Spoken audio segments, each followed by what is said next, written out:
رياضة اللوتس فن القتال المصري.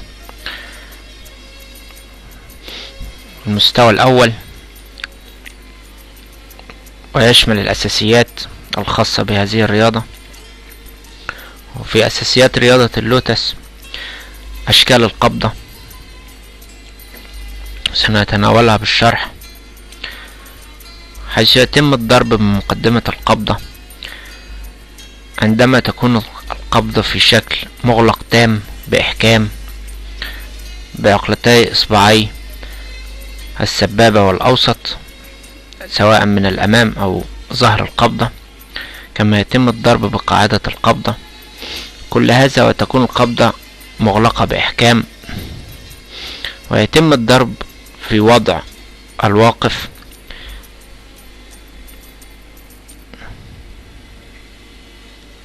في وضع اشتباك، ضرب بمقدمة القبضة وظهر القبضة وقاعدة القبضة.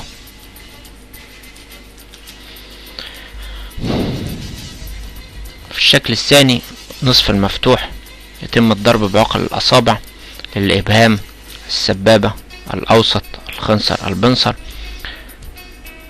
ويساعد هذا الشكل في بعض الضربات وليس كلها كما نرى.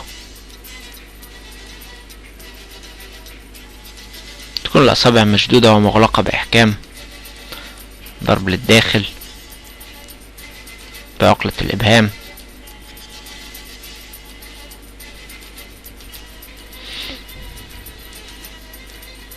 كما نرى أن الإبهام يكون منبسط ومنثني في ذات الوقت على القبضة النصف مفتوحة. وأيضا في الضربات الخلفية باليد يساعد هذا الشكل في أداء تلك الضربات. أما الشكل المفتوح فيستعمل في الصد فقط، ومن وضع اشتباك أيضا في الوضع الواقف العادي. تكون الأصابع مضمومة ولا يتم الضرب أو الصد بحافة اليد أو الأصابع أو أطرافها.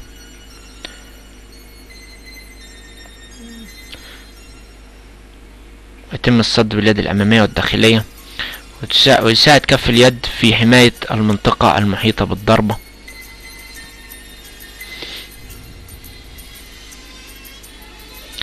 في المستوى الأول أيضا أشكال القدم،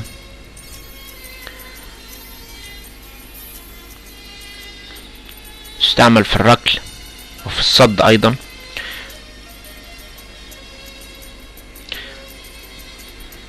منطقة مقدمة القدم يتم الضرب به في الضربات المستقيمة، وحافة القدم الخارجية يتم الضرب فيها الضربات المستقيمة الجانبية. وجه القدم يتم الضرب للداخل،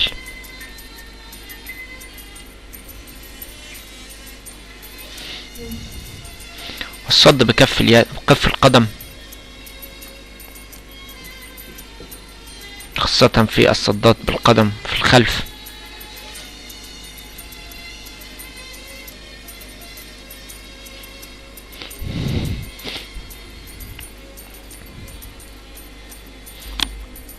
ضربات للخارج والصدات للخارج.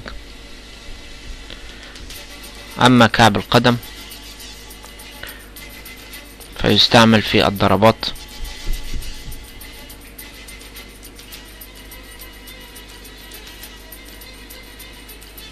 في المستوى الأول.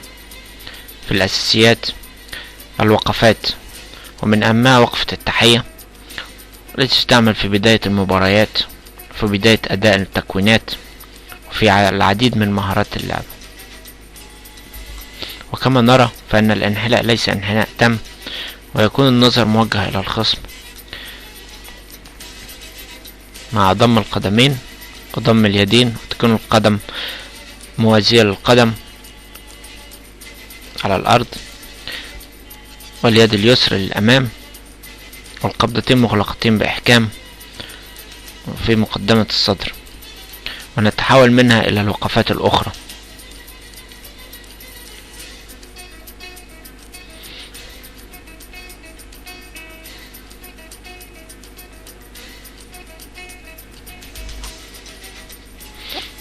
وقفة التحية تعبر عن الاحترام والتقدير.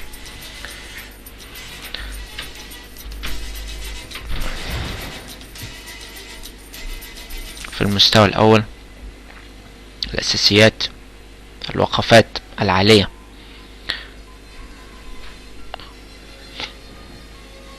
والتي تكون فيها الركبتين مفرودتين إلى حد ما وليس منسنتين انثناء تاما. وقفة القدمين المتوازيتين والقدم للخلف. أما الوقفات المنخفضة بتكون فيها ركبتين منثنيتين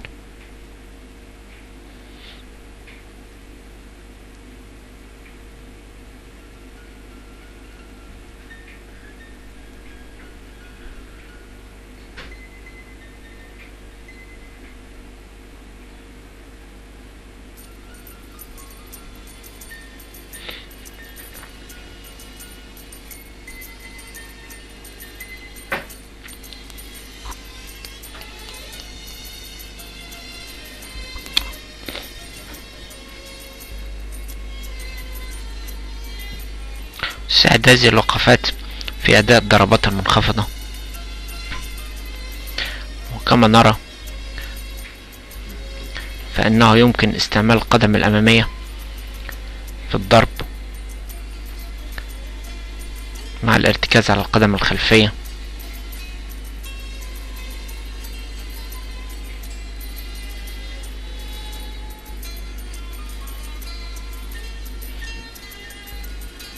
وتساعد الوقفات في مواجهة خصم أو خصوم، كما تساعد في التحرك. ويمكن الانتقال بين الوقفة والأخرى للتعامل مع الخصوم في الاتجاهات المتعددة أو في أداء التكوينات مع مراعاة وضع اليدين وتحديد قدم الارتكاز، حتى يمكن الانتقال من الوقفة إلى الأخرى.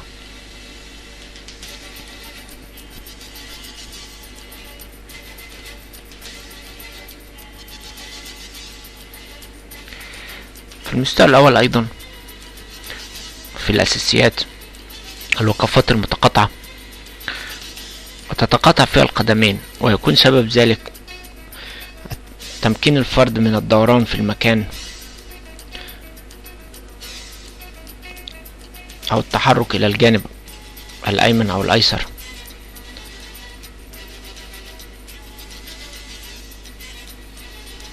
تستعمل الوقفات أثناء أداء الركلات واللكمات في الاتجاهات المختلفة.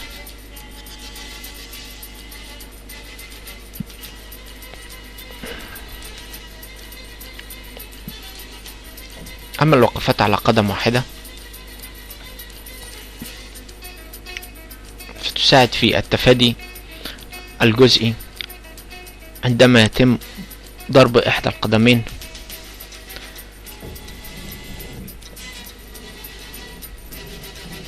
كما تساعد في أداء الركلات بقدم واحدة.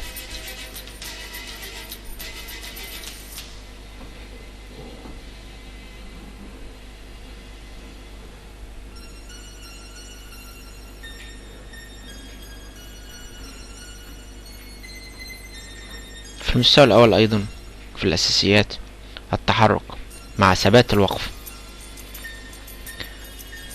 ثبات الوقفة يعني أنه يتم التحرك بنفس الوقفة سواء إلى الأمام أو إلى الخلف للتقدم أو التراجع. وكما نرى فإنه يتم التقدم بالوقفة الأساسية للاشتباك، وهي التي تستعمل في الاشتباك مع خصم في المباريات، وهي التي تمكن من أداء عدد كبير جدا من الضربات والصدات والمسكات، وتستعمل أيضا أثناء القتال بالأسلحة.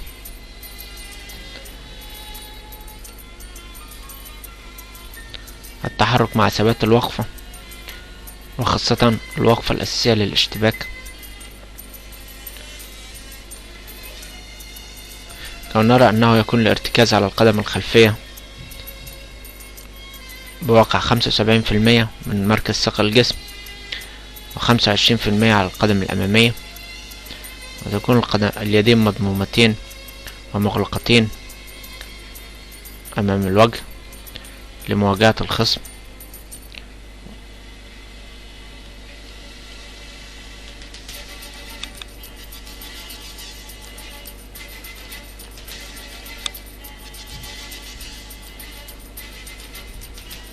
في المستوى الأول في الأساسيات التحرك مع تبديل الوقفة، أننا نستعمل ذات الوقفة ولكن نتقدم مرة بالقدم اليمنى ومرة بالقدم اليسرى. واحنا نستعمل الآن الوقفة الخاصة بالاشتباك.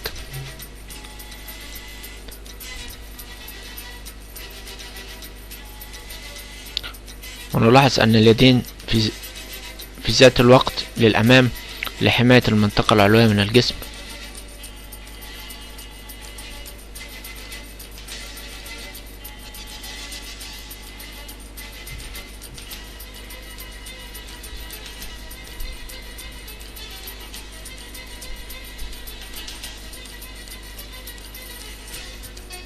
في المستوى الأول أيضا وفي الأساسيات التحرك مع تغيير الوقفة، أي تبديل وقفة مكان وقفة سواء للتقدم أو التراجع. من وقفة اشتباك يتم التقدم بوقفة خلفية، ثم التحول إلى وضع اشتباك، ثم إلى وقفة خلفية، ثم التحول إلى وضع اشتباك، ثم وقفة خلفية، ثم وضع اشتباك خلفي،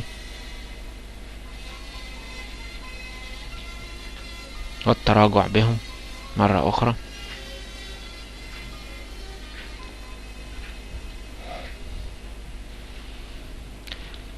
ثم وضع التحية.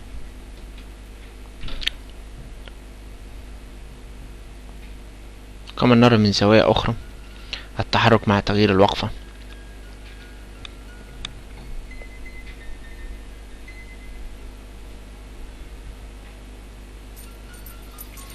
وقفات المتقاطعة،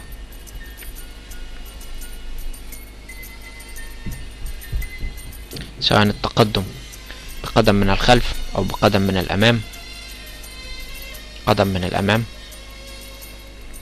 قدم من الأمام، قدم من الأمام. وكما قلنا فإن الوقفات المتقاطعة تساعد في الدوران في المكان.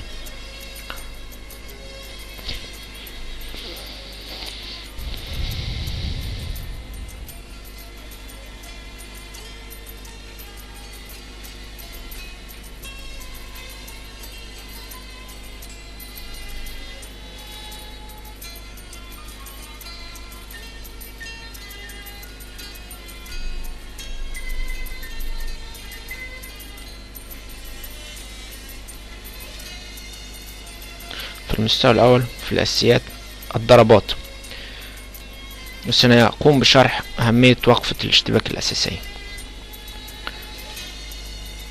يتم أداء الضربات ضد الدمية في مراحل التدريب الأولى، وذلك لتأكيد الأهداف التي يتم ضربها والمساعدة في تقوية الضربات وتحديد زواياها بالنسبة للخصم. وكما نرى فإن وقفة الاشتباك تساعد في تطويل الضربة أو تقصيرها. ووضع الاشتباك كما نرى يمكن من تقديم القدم الأمامية للأمام أو تراجعها للخلف، أو الوقوف التام، أو التحرك للخلف، أو التحويل إلى وقفة أخرى. كل هذا حتى تصل الضربة إلى الخصم من خلال الوقفة الأساسية للاشتباك.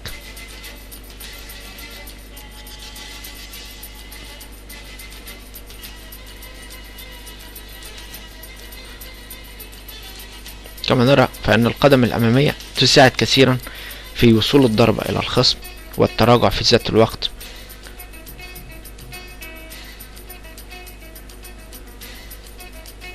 واليد الأخرى للدفاع.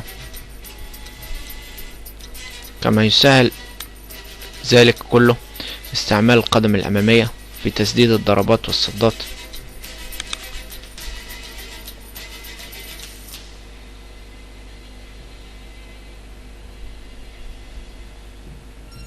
كما تساعد في أداء الضربات الخلفية في التحويل بين وضع الاشتباك الأمامي ووضع الاشتباك الخلفي، وأداء الركلات والصدات.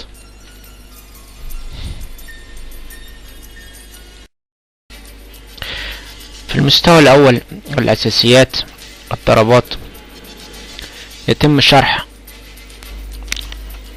في الوضع العادي الواقف، حيث يكون الكوع لأسفل القبضة لأعلى، أو وضع جانبي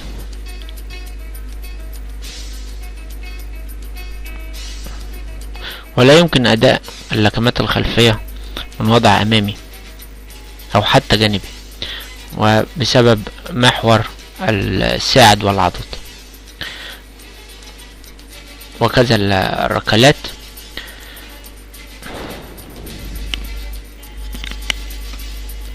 وكما نرى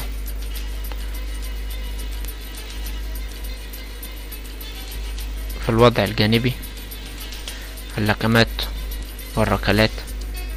في الوضع الخلفي يجب أن يكون الكوع لأعلى في اللكمات، طبيعة الحال الركبة لأسفل.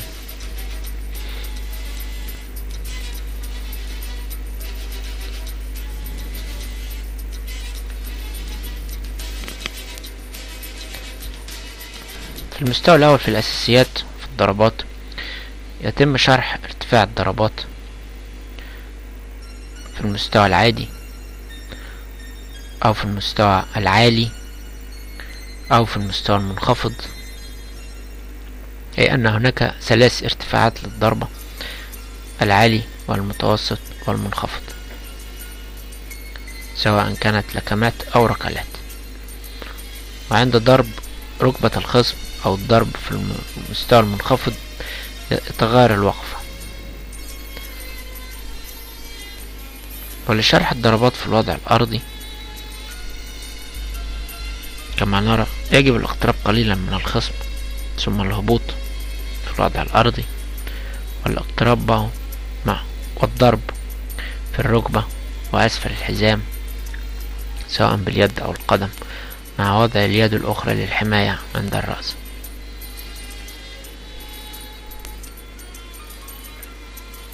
أسلوب الوقوف أيضا يعتمد على حماية الجسم أثناء الصعود. في المستوى الأول في الأساسيات الضربات شرح الضربات في الوضع الطائر.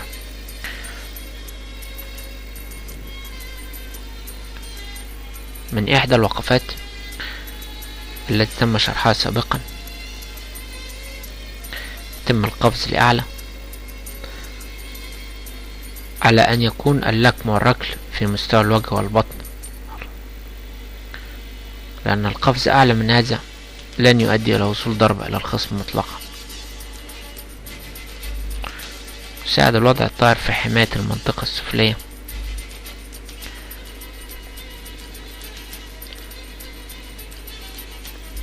شرح اللكمات الأمامية في وضع الاشتباك: مستقيمة، لكمة مستقيمة على أن يكون الكوع منثني قليلا، لكمة صاعدة في الوجه أو في الصدر أو في البطن، هبطة أمامية، لكمة هبطة أمامية بظهر القبضة،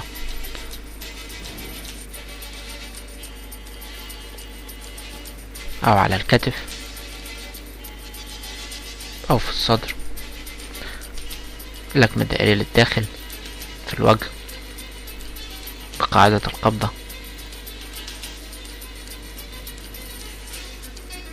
لكمة للخارج.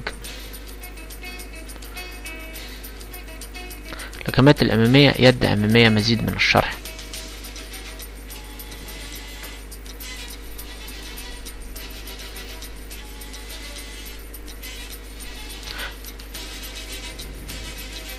يتم الضرب بمقدمة القبضة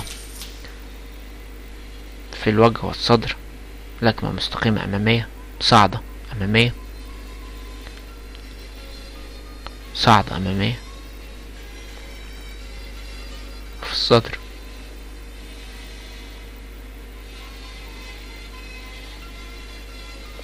لكمة هابطة في وجه الخصم أو على الكتف أو على الصدر أو للداخل قاعدة القبضة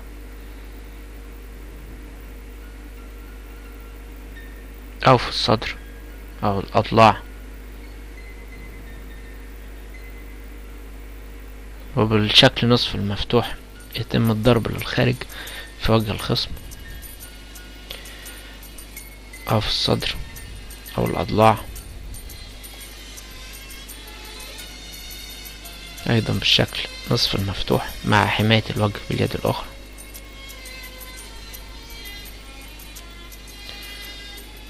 أيضا اللكمات الجانبية يد أمامية.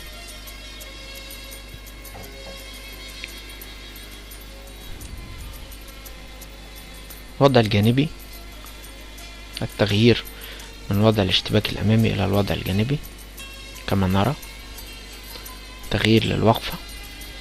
من خلال الوقفة يتم أداء الضربات والصدات والمسكات، أي أن الوقفة ذات أهمية كبيرة جدا. في الوضع الجانبي تكون اليد الأخرى عند الأضلاع لحماية المنطقة أسفل الضربة، لكمة صاعدة، لكمة صاعدة بالشكل نصف المفتوح، لكمة هابطة، لكمة هابطة، لكمة هابطة. نلاحظ أن الساعد أفقي مع الأرض والكوع إلى الجانب وليس إلى أسفل، ونرى أشكال مختلفة للكمة الهابطة سواء ضد ذراع الخصم، لكمة دائرية للداخل بعقل الأصابع في الوجه وفي الأضلاع،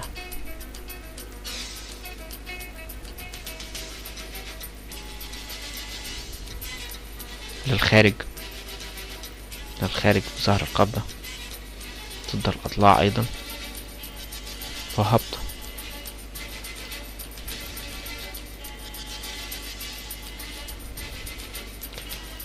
أيضا اللكمات الخلفية يد أمامية، يتم تغيير الوقفة إلى الوقفة الخلفية، ونرى الكوع لأعلى واليد الأخرى للحماية، كما نرى تغيير من الوضع الأمامي للجانب للخلفي، ونرى تغيير الوقفة هو الذي يؤدي إلى الاقتراب والابتعاد عن الخصم. لكمة مستقيمة، لكمة مستقيمة خلفية باليد الأمامية،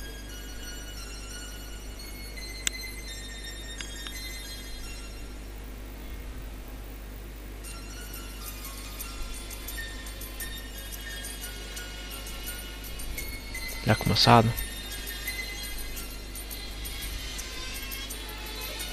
لكمة هابطة خلفية،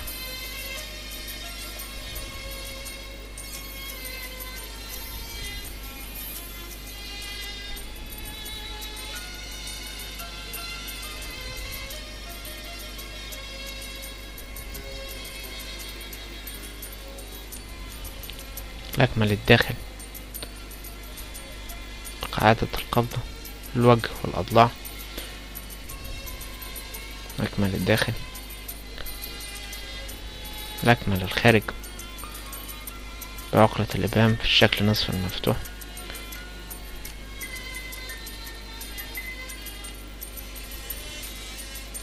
ونرى أنه يجب أن تكون اليد الأخرى موجودة أسفل الضربة للحماية.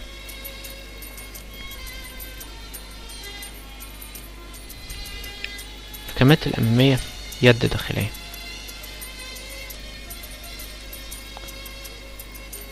هنا نضرب باليد الداخلية اللكمات المستقيمة والصاعدة والهابطة للداخل وللخارج،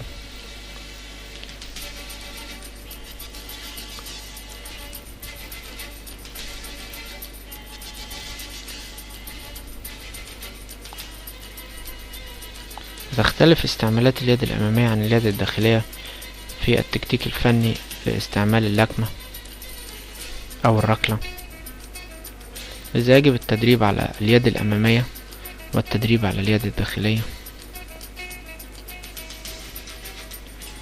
اللكمات الجانبية يد داخلية. نرى أن الوقفة المتقاطعة لها دورها في هذه المرحلة للتبديل بين وضع الاشتباك العادي الأمامي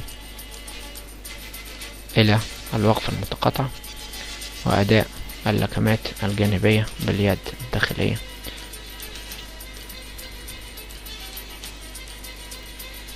لكمة مستقيمة جانبية،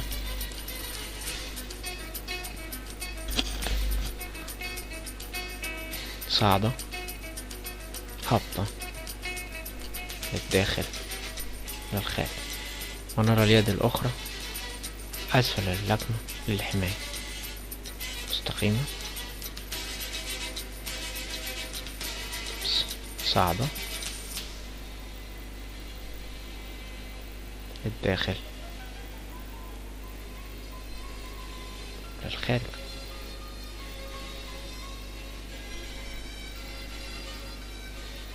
اللكمات الخلفية يد داخلية. ونرى أيضا تغيير الوقفة، حيث أن الوقفة هي التي تحدد إمكانية الدخول إلى الخصم أو الابتعاد عنه.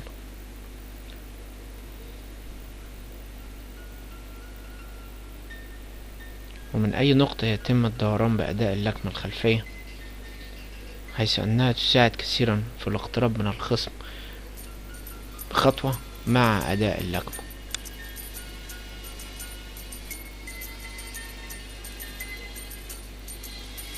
لكمة مستقيمة خلفية،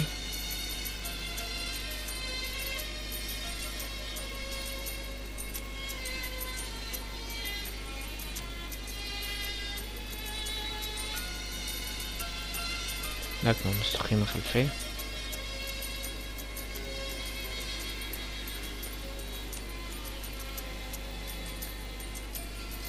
صاعدة خلفية،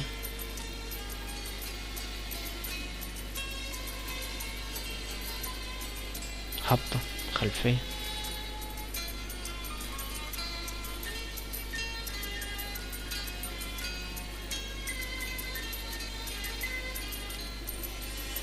للداخل،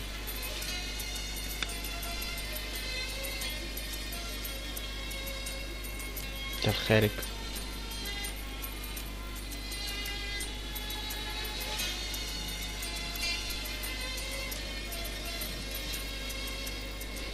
الركلات الأمامية قدم أمامية،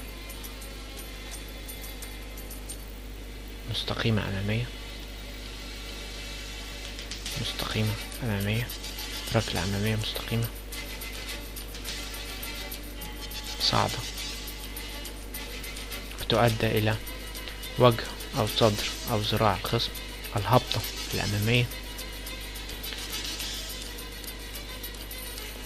ونرى فيهم أن الركبة لأعلى للخارج أمامية،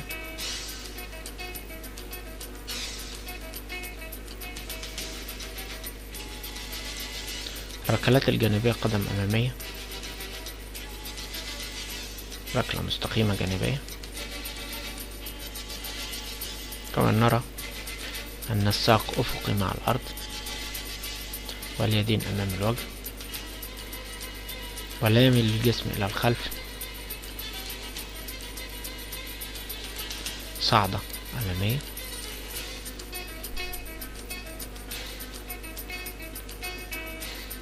ركلة صاعدة، هبطة،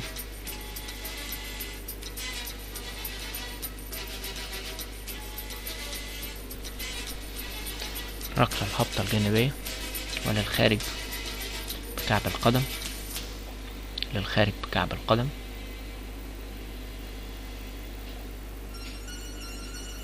الركلات الخلفية قدم أمامية، يتم تغيير جهة المواجهة وأداء ركلة خلفية مستقيمة، بكعب القدم، صعدة خلفية،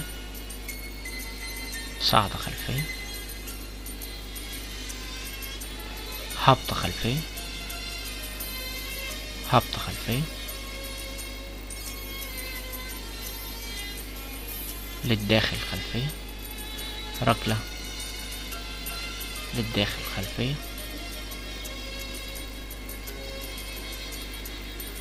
للخارج، للخارج،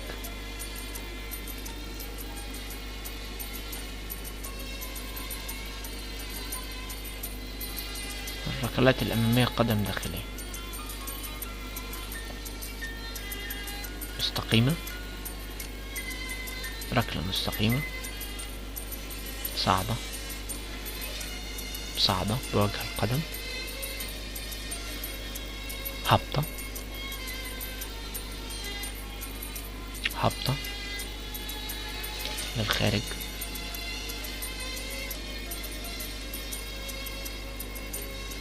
الركلات الجانبية قدم داخلية،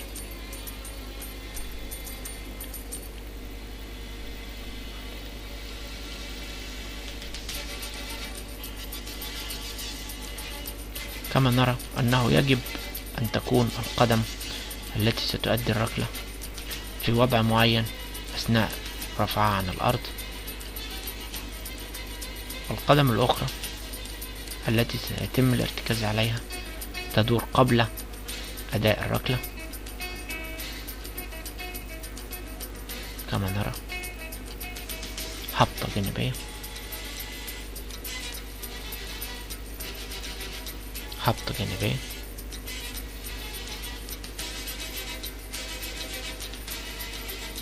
صعدة جانبية، الخارج،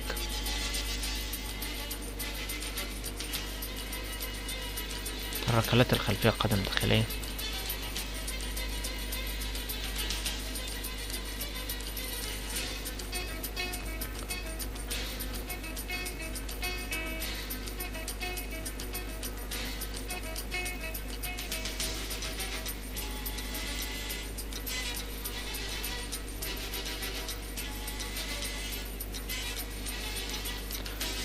مستقيمة خلفية، مستقيمة خلفية،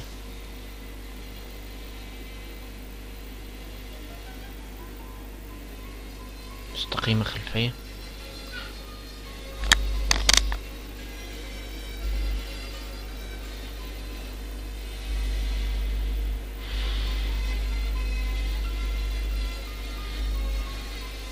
مستقيمة خلفية،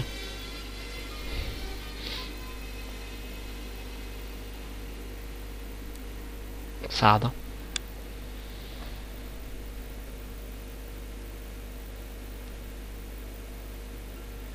هبطة خلفية،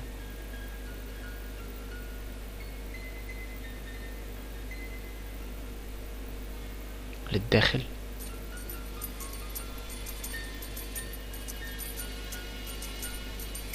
للخارج،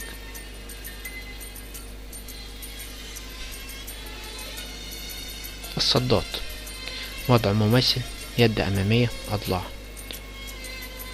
للداخل،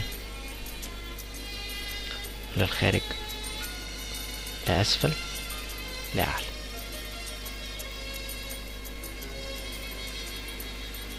داخل، للخارج، لأسفل، لأعلى، صدات أضلاع،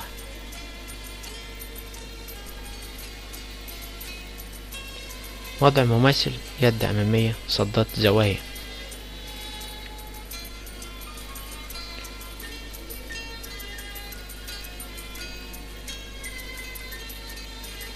لأعلى للداخل، لأعلى للخارج، لأسفل للداخل، لأسفل للخارج،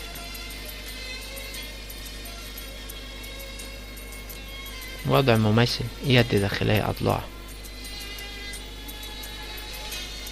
للخارج، لأسفل، لأعلى، من المنتصف، للخارج، لأسفل، لأعلى، منتصف،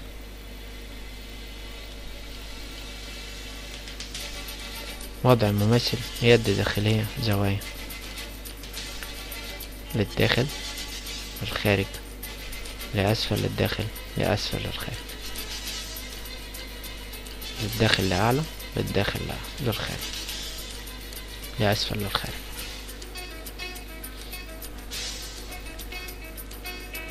وضع مخالف، يد أمامية أضلاع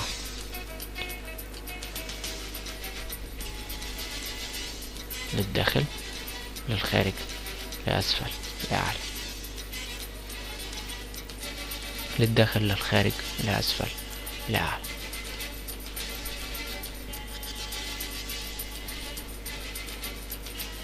وضع مخالف، يد أمامية زوايا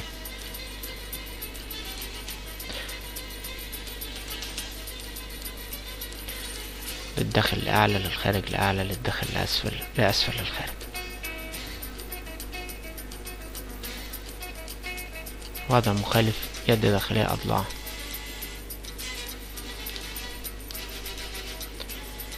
للخارج لأسفل لأعلى المنتصف